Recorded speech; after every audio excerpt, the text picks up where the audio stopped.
Bom, eu quero falar agora sobre os índices econômicos, né? O desemprego caiu, a inflação do aluguel também. Quero falar um pouquinho sobre fechamento de mercado. Vou conversar aqui com o economista Denis Medina. Denis, seja muito bem-vindo. É um prazer recebê-lo no Jornal Jovem Pan. Já quero começar contigo para entender como é que fechou a semana, esta sexta-feira, no mercado financeiro.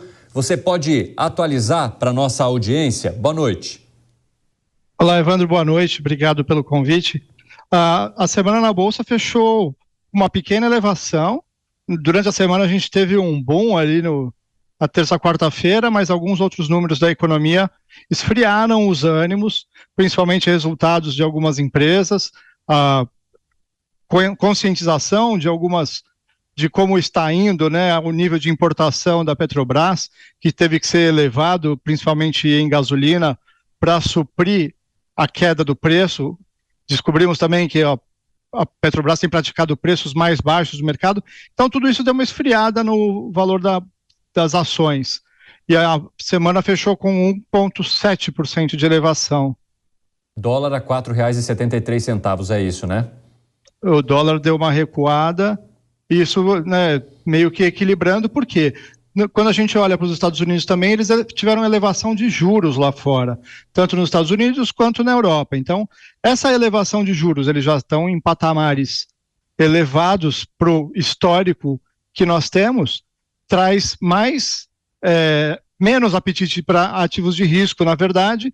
Então, mantém essa questão de investimentos no exterior, investimentos em ativos seguros, principalmente títulos de dívida dos Estados Unidos. Outro fato interessante que a gente tem observado também é que a inflação fora, né, a inflação na Europa, saiu essa semana a inflação na Alemanha, mais de 6%, se eu não me engano, ainda está muito elevado para os padrões históricos deles. Então, sim, ainda tem uma estabilidade no mundo, talvez a gente ainda veja uma recessão um pouco mais forte, mais duradoura no exterior. Acompanhou também mais uma agência elevando o patamar de crédito do Brasil. E o Fernando Haddad, ministro da Fazenda, hoje aqui em São Paulo, falou sobre bons ventos para a economia. Você enxerga também esses bons ventos e como avalia essa possibilidade, então, do Brasil subir cada vez mais degraus em relação à forma como é visto pela comunidade internacional? Isso foi bem interessante, porque realmente o Brasil teve uma elevação na nota de crédito pela agência internacional, mas dois motivos que não são desse governo, né? Um deles fala justamente dos bons efeitos que a reforma da Previdência fez nas contas públicas, ou seja, a reforma da Previdência é do governo anterior, e outra é também pelo efeito da independência do Banco Central, que tem sido debatida por esse governo e tem questionado se essa é a melhor forma. Então, na verdade, a melhora da nossa nota de crédito não é mérito desse governo, mas ele vai colher frutos disso sim, porque se a gente tem uma melhor classificação de risco, a gente atrai mais investimentos, se torna uma economia mais segura. Mas para que isso tenha continuidade, precisa que tenha continuidade nesses bons essas boas ações que foram feitas na economia no passado continuem.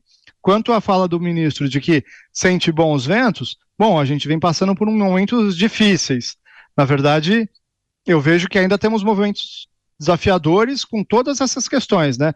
Estão mexendo na questão tributária, estão falando em acabar com juros sobre capital próprio das empresas, que era uma forma de distribuição de dividendo e um alívio no pagamento de imposto de renda final pelas empresas, ou seja, pode ser que as empresas mas venham a pagar 5 ou 6% a mais, né? Isso reduz o resultado das empresas. Então, talvez os bons ventos sejam mais para as questões arrecadatórias e tudo mais. Temos visto que o nível de desemprego caiu.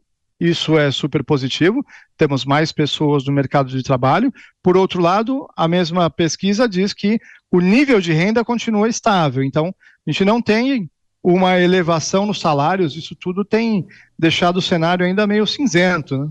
Ô, Denis, só para a gente finalizar, agora no dia 1º de agosto, o Congresso volta ao trabalho. E você acredita que com a reforma tributária passando e também o arcabouço fiscal, aí sim a gente consegue talvez traçar um cenário mais próximo do que espera o mercado financeiro, né? Porque ele não gosta de ficar no escuro. Mas de alguma forma aí sim a gente dá para olhar um horizonte e falar com mais certeza sobre algumas questões econômicas?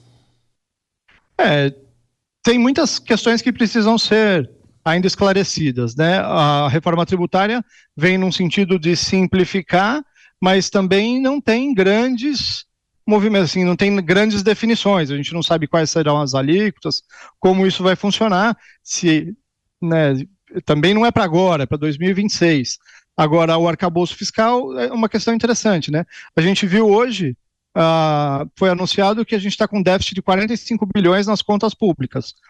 Quando se tinha teto de gastos, você precisava, né, chegou no meio do ano, estamos com contas negativas, preciso fazer alguma ação para corrigir isso, para não fechar o ano no negativo.